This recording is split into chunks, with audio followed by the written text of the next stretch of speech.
Progress, we like to imagine, is the product of brilliance, the sudden arrival of a great idea, the genius inventor, the breakthrough moment that changes everything. But history tells a more complicated story. Almost every transformative technology, from railroads to radio, from semiconductors to the internet, has advanced not through the linear logic of markets, but through a recurring cycle of exuberance, disillusionment, collapse, and eventual consolidation. It is a pattern as old as modern capitalism itself.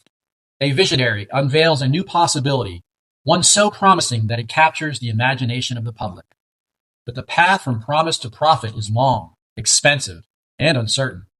Banks rarely finance such ambitions. Governments move too slowly. The revenues needed to sustain the technology often lie decades in the future. And so, generation after generation, ordinary people, hopeful, ambitious, sometimes fearful of being left behind, invest their savings in dreams that are not yet ready to exist. Most will lose what they put in. Yet the technology, built with their capital, endures. The story begins in the 19th century, with the creation of the American railroad system. Nothing before it had required such vast sums of money. Laying track across mountains and prairies, building bridges, tunnels, locomotives, depots, it was an undertaking of continental scale. The men who led this effort were not merely businessmen. They were empire builders. Cornelius Vanderbilt, Jay Gould, Collis Huntington, Leland Stratford, figures whose ambition far exceeded their resources. They could not finance their projects through cash flow because there was no cash flow. And so they issued shares to the public. People invested because the railroad was real. They could see it, hear it, imagine its implications. But most of these companies were unprofitable for years. Many went bankrupt. The public lost enormous sums. Yet Vanderbilt and a handful of others emerged stronger, having acquired the broken lines at a fraction of their cost. The infrastructure survived, even though its original investors did not. Gould, who epitomized the ruthless confidence of the era, once remarked, "I can hire one half the country to shoot the other half." This sentiment, crude as it is, reveals something important. These men did not see themselves as participating in a shared national project. They saw themselves as historical actors, and the public as merely the means through which their vision would be realized. A similar pattern took shape in the 1920s with the rise of radio. It is difficult today to appreciate how miraculous it felt at the time. Voices and music traveling invisibly through the air. Radio was not simply a technology. It was a cultural revolution. Investors, dazzled by its potential, bought shares in companies with no profits, little experience, and almost no regulatory framework. David Sarnoff, the head of RCA, understood that radio would reshape society, but he also understood that it would take immense capital to reach its full potential. Once again, the public supplied the funds. The crash of 1929 wiped out billions, and yet radio endured. It became the backbone of mass communication for decades to come. The mid-20th century brought another wave, electronics and the birth of Silicon Valley. The transistor, a tiny device capable of amplifying and switching electrical signals, was as transformative as electricity itself. But commercializing it required expensive factories, specialized talent, and years of research. Figures like William Shockley, brilliant, mercurial, and often disastrous as leaders, nonetheless attracted large sums from early venture capitalists. Many of the companies of that era collapsed, but the infrastructure remained. And from their remnants emerged Fairchild, Intel, Hewlett-Packard, the foundations of the digital world. The internet boom of the 1990s followed the same arc, but on a global scale. The rhetoric of the era promised a new economy, frictionless commerce, infinite growth. Amazon, Webvan, Pets.com, and thousands of other startups raised billions. None were profitable, and many had no viable business plan. But the dream felt inevitable. If everything could be digitized, surely everything would be digitized. When the bubble burst, trillions were lost. Yet the collapse cleared the field for the few companies that had built real infrastructure. Amazon, once derided as a money-burning online bookstore, had warehouses, logistics networks, software architecture, and a talent base paid for, indirectly, by investors who never saw a return. In time, those assets became the backbone of a global retail empire. The public had financed the future without owning it. From that same era emerged the PayPal founders, including a young Elon Musk. Musk is not merely an entrepreneur. He is a figure whose ambitions span industries and generations. Space exploration, electric cars, artificial intelligence.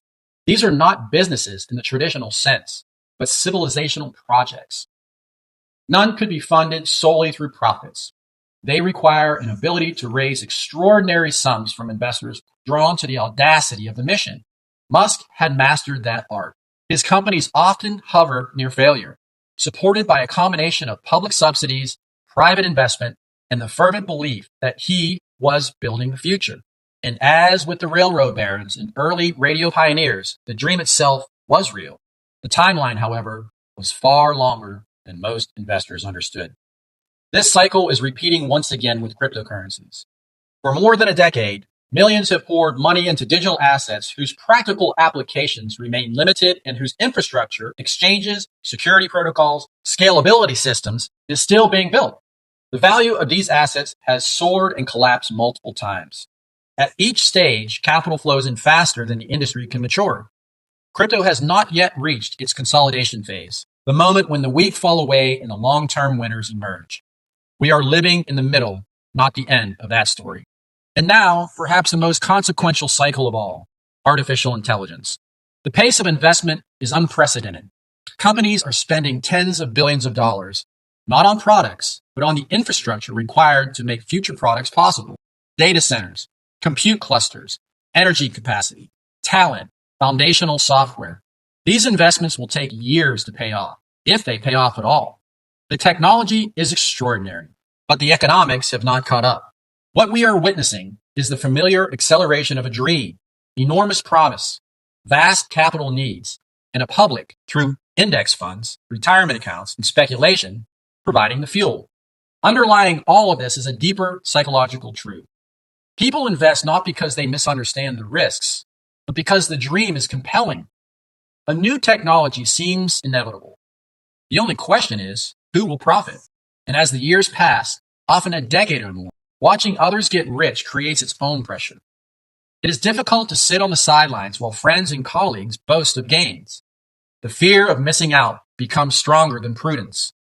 By the time the bubble reaches its peak, participation feels not like a choice, but like an obligation. There's another force unique to the modern era, the role of central banks. Over the past 2 decades, low interest rates and vast liquidity injections have acted as steroids for financial markets. Easy money amplifies every cycle. It inflates asset prices, encourages speculation, and allows unprofitable companies to survive far longer than they otherwise could. When investors withdraw their profits and spend them in the real economy, on housing, travel, consumer goods, that liquidity contributes to inflation. In effect, society at large helps finance the infrastructure of the future through higher prices today. And so the pattern continues. New inventions arrive with extraordinary promise. Visionaries articulate what they might become. The public finances what the banks will not. Most investors lose. A few companies consolidate the industry, and the world eventually inherits the very technology that once seemed out of reach. It is tempting to view this cycle as cynical or exploitative, but it is also, in a sense, the way modern civilization propels itself forward. The costs are unevenly distributed, the rewards highly concentrated, and the timelines longer than any single generation would prefer. Yet the result is unmistakable. Railroads, mass media, computing, global commerce, digital networks, the architecture of contemporary life. We may not always like the mechanisms by which progress is financed, but we benefit from the world it creates. And whether we realize it or not, we are already participating in the next chapter of that long and complicated story. Thank you for watching.